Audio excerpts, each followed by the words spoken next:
l'homme ne connaîtra plus son épouse. Le papa, un père de famille, un père c'est quelqu'un, subhanallah, l'amour d'un père pour ses enfants, c'est indescriptible. L'amour d'une maman pour ses enfants, c'est indescriptible également. La maman ni le papa ne voudra plus voir les enfants le jour des comptes. Il ne voudra même plus entendre parler de l'enfant qui les sollicite pour une bonne action. L'enfant qui aime ses parents normalement ne voudra même pas voir ses parents lui réclamer quelque chose, parce que le jour des comptes, c'est nafsi nafsi. Chacun se préoccupe de sa situation. En ce jour, les gens deviennent profondément égoïstes, parce qu'ils ne sont pas en train de jouer quelque chose de ce dunya, ils sont en train de jouer leur akhirat, leur éternité. Et le jour des comptes également, chaque personne va voir quelque chose d'atroce, qui fera que personne ne pensera plus à son prochain. Chaque être humain sera éprouvé par la vision de l'enfer. Et quand quelqu'un a vu l'enfer, la personne devient traumatisée. La personne sera effrayée. Et le seul désir qu'il aura dans son cœur, c'est « Oh Allah, je ne veux pas ça ». Même les Anbiya alayhimus salatu wassalam, les prophètes, vont voir l'enfer. Parce que l'enfer se présentera devant l'assemblée, devant tout le monde. Avec ses chaînes, avec les malaïkas, avec les anges qui retiennent l'enfer. Là aussi, cette description de l'enfer, c'est une description du monde de l'invisible. On peut le comprendre, on peut ne pas le comprendre. On peut avoir une conviction inébranlable sur ce texte, ou on peut être dubitatif, mais en aucun cas on ne peut douter. Si on n'a pas une foi solide, on ne va pas comprendre ce qu'Allah Ta'ala nous annonce. Mais si on a iman dans le cœur et conviction sur tout ce qu'Allah nous annonce, on aura conviction. Quand Allah Ta'ala annonce que l'enfer va se déchaîner, parce que l'enfer, ce n'est pas comme le feu du dunya, par rapport à l'intensité bien sûr, mais également le feu du dunya, c'est pas quelque chose de vivant, c'est quelque chose de chimique.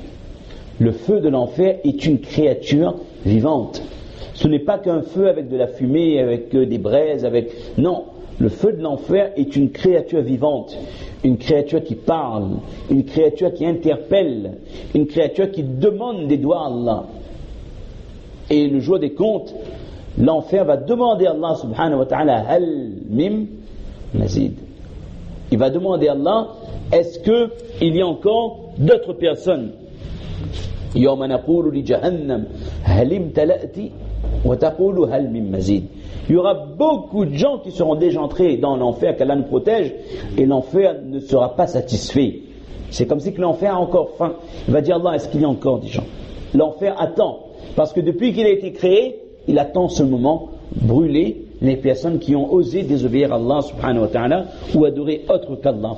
Donc, quand un être humain a déjà vu le Jahannam, l'être humain ne connaît plus personne.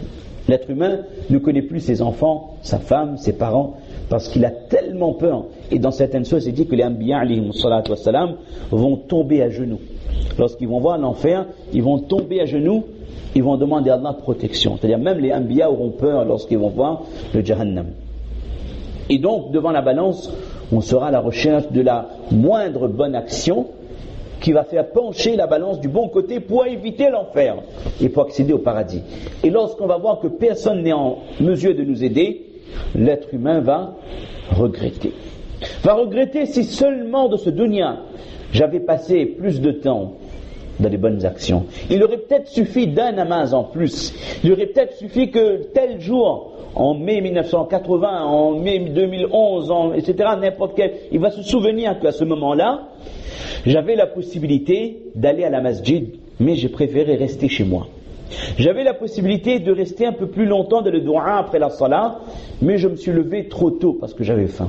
Je voulais rentrer à la maison manger, il était dimanche, c'était un dimanche, il était midi. Ou alors j'avais la possibilité de lire un peu le Coran après la salat al-Fajr, mais comme c'était dimanche, je me suis dit que je vais dormir.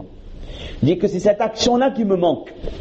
C'est ce moment de ibadah qui me manque, qui aurait pu peser dans ma balance. C'est-à-dire l'être humain va regretter amèrement les occasions qu'il a laissé passer sur ce dunya. Mais maintenant, mes chers frères et sœurs, imaginez ce qu'on vient de dire, comment les récompenses sont multipliées durant ce mois. Imaginez qu'avec un raka'a, on a 1000 raka'at. Mais comment les actions du Ramadan auront leur importance dans la balance au jour des comptes. Ce musulman qui, durant ce mois, tous les soirs, se réveille pour le qiyamul layl, pour le tahajjud, avant de faire le suhoor, il fait 2 rakats, 4 rakats, 6, 8, 10, jusqu'à 12 rakats. Imaginez le nombre de hasanat, le nombre de récompenses qu'il est en train de cumuler. Et tout ça, il va les retrouver, incha'Allah, cache dans sa balance. Imaginez le poids que ces actions auront dans la balance. Imaginez quelqu'un qui, allez, on va rester dans le juste milieu, entre 2 et 12, c'est le nombre de rakats de tahajjud. Si quelqu'un fait ne serait-ce 6 rakats quand il se réveille le matin, avant de manger, pendant 30 jours, ça fait 6 fois 30, ça fait combien? 180 rakats. Et multiplié par 1000, ça fait 180 000 rakats en un mois. Chose qu'un être humain ne peut pas accomplir durant toute sa vie. 180 000 rakats en 10 ans, ça le fait 1 800 000. On va continuer avec des chiffres, on n'en finira plus. 1 800 000 pendant 10 ans. Et on fait en général 50 ramadans dans une vie, multiplié 1 800 000 par 5. Bref, vous comprenez que celui qui s'est appliqué, qui a fait un effort, Allah attend de nous un geste, une preuve qu'on veut se rapprocher de lui. Celui qui, pendant tous les ramadans de sa vie, a su faire cet effort, par exemple, uniquement pour le qiyamul layl, cette personne-là aura des montagnes indescriptibles. On ne peut même pas utiliser une métaphore des montagnes ou des masses, une quantité extraordinaire de hasanat, millions de bonnes actions dans son livret de compte, dans sa balance au jour des comptes, parce qu'il a consacré 10 minutes en plus. Il s'est réveillé 10 minutes plus tôt pour faire quelques unités de prière dans la nuit. Et maintenant, quelqu'un qui fait le shuruq tous les jours, et dans Ramadan, il ne rate pas un ishraq, la prière qu'on fait après le lever du soleil, et qui après chaque salat fait des nawafil. Imaginez quelle quantité de hasanat il va cumuler durant ce mois de Ramadan. Donc, dans cette deuxième thématique, deuxième ni'ma qu'on a dit durant le mois de Ramadan, il y a la possibilité de cumuler des récompenses massives, augmenter le bilan de bonnes actions. Ça, c'est exceptionnel. Et ça, il faut savoir en profiter. Le prophète, autre action, mais là c'est spécifique à ce mois, le prophète alayhi salatu wassalam nous a dit man salla, ça c'est plus adapté plus pour les messieurs, man salla ma'al imam hatta yansarif kutiba lahu baqiyatu laylati. Ce musulman qui vient à la mosquée pour la prière de la nuit, pour la prière de tarawih, et qui reste jusqu'à la fin. La totalité des prières accomplies par l'imam, jusqu'à son dernier salam, Allah Ta'ala lui accorde en récompense la nuit passée dans l'ibada. Allah Ta'ala lui accorde la récompense de l'intégralité de la nuit dans l'adoration. Même si en rentrant chez lui à 9h30, il est parti direct au lit, jusqu'à le lendemain pour faire son suhoor, il n'a pas fait un ibada la nuit, mais Allah Ta'ala lui accorde la nuit de hasanat, la nuit de récompense. Parce qu'il est resté avec l'imam, il a fait sa prière de salat ou tarawih, chose qui est propre au mois de Ramadan. Et il y a une citation de Abu Bakr ibn Abi Maryam, tabi'in, il dit que tasbihatun fihi afdalu min alfi tasbihatin fi ghayri. Quand un mu'min fait un tasbih, il dit subhanallah ou alhamdulillah, Allahu akbar, astaghfirullah, n'importe quel tasbih il fait durant ce mois, ce tasbih-là vaut 1000 tasbih des autres mois de l'année. Un subhanallah, là j'en ai dit 2 déjà, alhamdulillah, ça me fait 2000. Si j'en dis un troisième, ça me fera 3000. Subhanallah, ça vaut 1000 tasbih que je fais durant n'importe quel moment de l'année. Mais quel inconscient ce musulman qui ne profite pas de ce mois? Vous voyez le nombre de trésors qu'il y a en dehors du jeûne. Le somme, c'est quelque chose. Il n'y a rien à dire. Mais comme je dis, il n'y a rien à dire, il n'y a rien de plus à dire non plus, parce qu'on ne sait pas. Qu'est-ce qu'Allah va donner? C'est énorme. Ça dépasse toutes les récompenses qu'on est en train de citer là. Là, on est en train de parler des petites actions, des petits détails du Ramadan. Et le jeûne lui-même, Allah seul le récompense. Allah seul en connaît la récompense. Mais là, on est en train de parler de tous les à côté du Ramadan, pour qu'on prenne conscience, mes chers sœurs et mes chers frères, que le Ramadan, ce n'est pas 30 jours ou 29 jours. Le Ramadan, on doit le compter en secondes. J'ai pas eu le temps de compter. 24 heures par jour, le nombre de minutes, le nombre de secondes. Je ne sais pas en finalité ça fait combien de secondes en un mois. Mais le Ramadan, on ne doit pas le compter en jours, mais en secondes. Parce que chaque seconde du Ramadan est un trésor. est un cadeau de la part d'Allah. Alors on essaie de meubler notre temps au mieux, mes chères sœurs, mes chers frères. Au mieux, on ne doit pas rester, on doit faire au maximum, pour ne pas rester une seconde inattentif, sauf quand on dort. Mais même quand on dort, il y a un hadith qui dit que le sommeil du jeûneur lui apporte aussi des récompenses. C'est extraordinaire ça.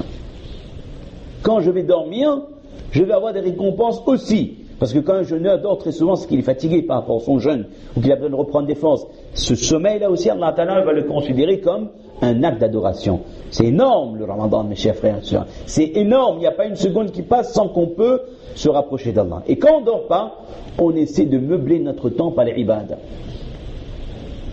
Aujourd'hui dimanche, on peut le faire. On est dans un majlis, on parle du din d'Allah, on a des récompenses. Mais après, on peut faire la salat, on peut faire notre lecture du Coran, il n'y a rien à dire. Mais on peut se dire, oui, mais en dehors, c'est facile de dire meubler le temps, mais si je travaille, je suis au bureau, ou je suis à l'école, je suis à l'université, je suis au lycée, etc. Dans n'importe quel laps de temps libre, on peut faire l'adoration d'Allah par le dhikr, le tasbih. Il n'y a pas besoin d'être en état de pureté, il n'y a pas besoin d'avoir des vêtements spécifiques, il n'y a pas besoin d'être dans une mosquée ou d'être sur un musalla, un sajjada. On lit Subhanallah, Subhanallah, Subhanallah, Alhamdulillah, Alhamdulillah, Alhamdulillah, Allahu Akbar, Allahu Akbar, Allahu Akbar. On lit le tahlil, La ilaha illallah, Muhammadur Astaghfirullah, Rabbi, min kulli dhanbin wa atubu ilayh. On essaie de meubler notre temps par les azkar. Même quand on est en voiture, on est dans un embouteillage, au lieu d'écouter Radio Freedom, on fait le dhikrullah. Quand on est dans le bus, au lieu de regarder partout, au lieu d'écouter la musique qu'il est en train de diffuser dans le bus, on essaie de se concentrer, on fait le dhikrullah. Quand on est même allé, on va faire ses courses en grande surface, on est à la caisse, il y a du monde, on attend. On ne reste pas bêtement comme ça, on essaie de meubler ce temps-là par des tasbihat. Parce que le jour des comptes, c'est uniquement là-haut qu'on va se rendre compte que ces tasbihat du Ramadan avaient une valeur exceptionnelle. Donc ça c'était le deuxième point concernant les grandes ouvertures qu'il y a de ce mois. La première des grandes ouvertures, c'est tous les bienfaits généraux du premier jusqu'au dernier jour. La deuxième grande ouverture, deuxième grand ni'ama, c'est les cumuls de récompenses qu'on peut faire durant ce mois. La troisième chose, c'est al-isma, comme on a dit tout à l'heure, c'est la protection contre tous les facteurs qui nous mènent vers les péchés. Et comme on a dit en introduction, il y a deux choses qui poussent l'être humain à accomplir des péchés. Il y a Shaitan, bien sûr, il a été créé pour ça de toute façon. Shaitan, lorsqu'il a été chassé du paradis, lorsqu'il a désobéi à Allah en refusant de se prosterner devant Adam alayhi salam, quand il a été chassé, il a demandé à Allah azza wa jal de lui accorder un délai. Et Allah Ta'ala lui a accordé un délai. C'est-à-dire que Shaitan ne meurt pas. Contrairement aux autres makhlouqat, Shaitan a cette particularité qu'il a eu une espérance de vie supérieure à tout le monde. Shaitan, depuis qu'il a été chassé du paradis, il reste vivant jusqu'à ce qu'on souffle dans la trompe, ce qu'on souffle dans as-sour, qu'on appelle communément en français, qu'on soufflera de la trompette le jour des comptes. Jusqu'à là, Shaitan va rester vivant. Il a eu donc ce qu'il voulait, le délai. Et dans ce délai, il s'est fait une promesse. C'est quoi la promesse? قال ربي بما أغويتني لأزينن لهم في الأرض ولأغوينهم أجمعين. Il s'est fait la promesse d'induire en erreur le maximum de personnes. Shaitan s'est fait la promesse d'amener un maximum de personnes avec lui, où ça? Dans l'enfer. Que Shaitan, lorsqu'il a désobéi à Allah, il sait que